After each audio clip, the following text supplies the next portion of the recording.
Have you ever felt someone leave emotionally while you were still standing beside them? I didn't realise the relationship was ending because at the time it hadn't. The love was still there. The intention was still there. What had changed was how honestly we faced what wasn't working and how quietly that shift played out. I left my job because it no longer aligned with me. That decision wasn't reckless. It wasn't one-sided. We talked about it, planned it, agreed on it. We were building something together, a business, a different way of living, a future that felt more honest than the one we were in. The risk was shared, the vision was shared, commitment to the process was shared. What I didn't fully see then was how much she was struggling in herself. She hated her job as well. It drained her. It flattened her. But instead of bringing that home to me, she carried it elsewhere. Friends online, private conversations, worlds that I wasn't part of. If I had known how heavy it felt for her, the resentment, the pressure, the anxiety, I'd have stepped in. We'd spoke about a backup plan. I would have gone back to work. I would have tried to stabilise things. That option was always there. The money didn't run out carelessly. It went into something new, into her finding herself.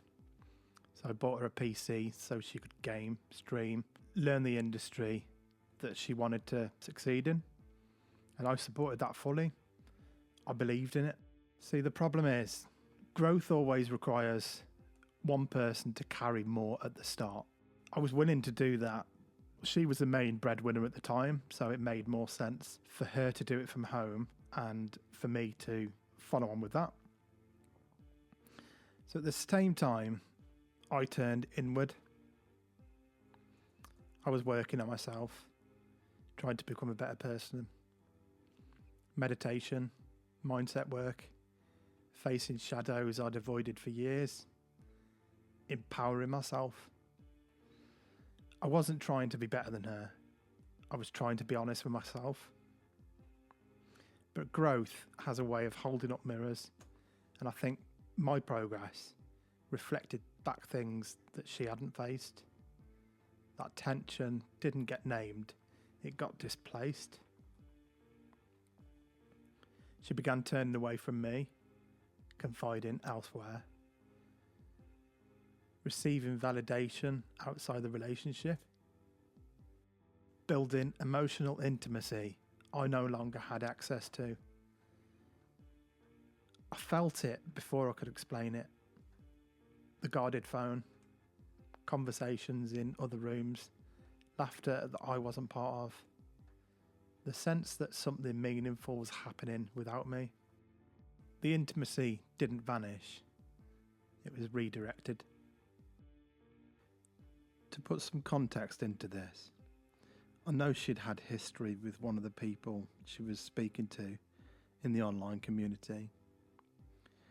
She assured me that it was a long distance thing, that they'd never met in person, and that it was just an infatuation when she was younger, that it meant nothing, that it was completely platonic now. He was helping her with the tech and gaming side of things, so I thought fair enough, and I brushed it off. Over the coming weeks, his name was mentioned much more frequently. One day, I was in the other room at home, at a time when she was meant to be working, and she'd actually told me that she was going on a call with a client. I happened to hear her talking and heard her say, "Do you think I should quit my job?" And obviously you're not going to be saying that to a client. I knew she was struggling, but this was the first time I'd actually heard it, that she wanted to leave. That following Saturday, it was the first day we've had off and spent together in quite a while.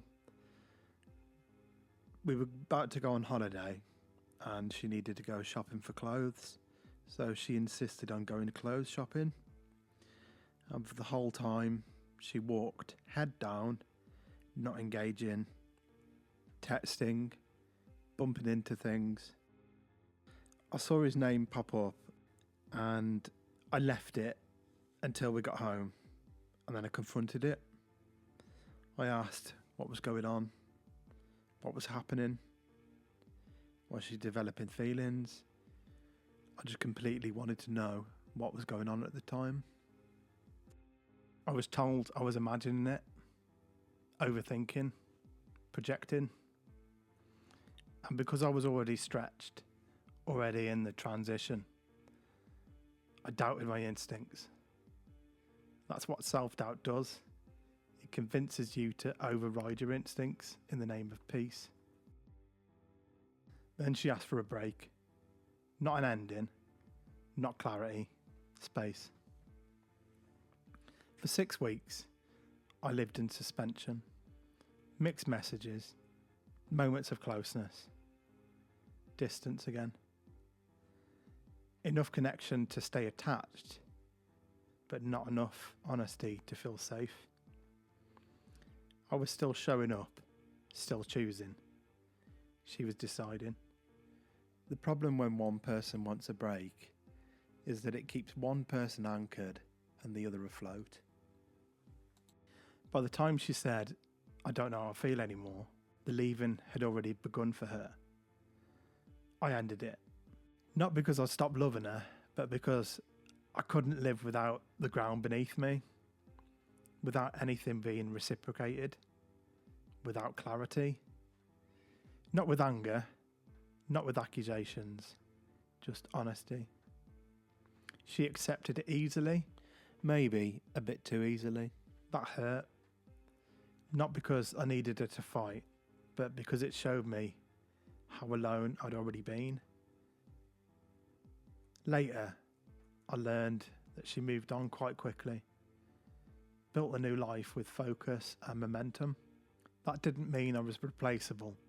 It meant she had already stepped out whilst still in the relationship. That's the part that stings the most. Someone building a new world while keeping you tethered. That isn't unconscious. It's deliberate, and that's painful. For a long time, I questioned myself. Did it start earlier? Did I miss the signs? Was I not enough? I blamed myself for needing reassurance, for wanting closeness, for trying to build a shared future, while she searched somewhere else for validation. Eventually, I stopped asking why and started asking what. The truth is simple. We were misaligned, and I was hurt unnecessarily. I wasn't wrong to leave a job that violated my integrity. I wasn't wrong to pursue a shared vision. And I wasn't wrong to expect emotional honesty when I was still offering her commitment. She wasn't evil. She wasn't all to blame. She was overwhelmed, avoidant, and unwilling, or maybe unable, to meet herself in the space that I was beginning to meet myself. Some people aren't meant to walk with every stage of the journey with us. Not because anyone failed, but because growth changes our frequency. When paths diverge, holding on only creates friction. The relationship didn't end with a bang, it ended quietly. Over months of subtle shifts, small withdrawals, choices made outside my presence. And yet for the first time in years, I could see the truth clearly. Love was still there. Alignment was gone. Staying in it would have required erasing parts of myself, shrinking, bending, waiting.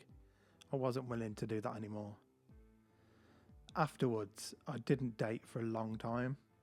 Not because I was broken, not because I lost faith in relationships. I didn't date because I needed to recalibrate, to relearn my worth.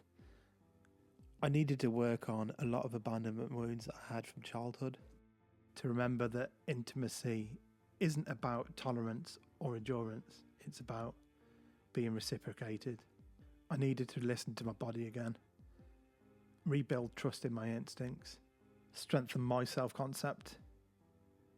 Healing didn't come from answers, it came from acceptance. Acceptance that I might never know the full truth. Acceptance that clarity withheld is clarity in itself. Acceptance that I deserved consistency, presence, and someone who doesn't leave while standing beside me. I spent months, years in some ways, learning to listen again. To notice when someone's energy is no longer aligned with mine. To hold space for myself first. To cultivate growth, presence, and stability in my own life. I also learned that growth isn't linear, and neither is grief.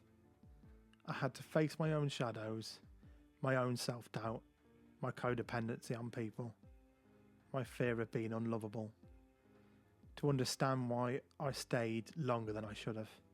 Some relationships don't end because someone did something wrong. They end because the timing is off, the alignment is faltered, because people are both human, imperfect, evolving in different directions. And maturity, real maturity, is recognising that. Walking away without resentment, trusting that your path will intersect with those who can meet you fully, without compromise of your self-respect.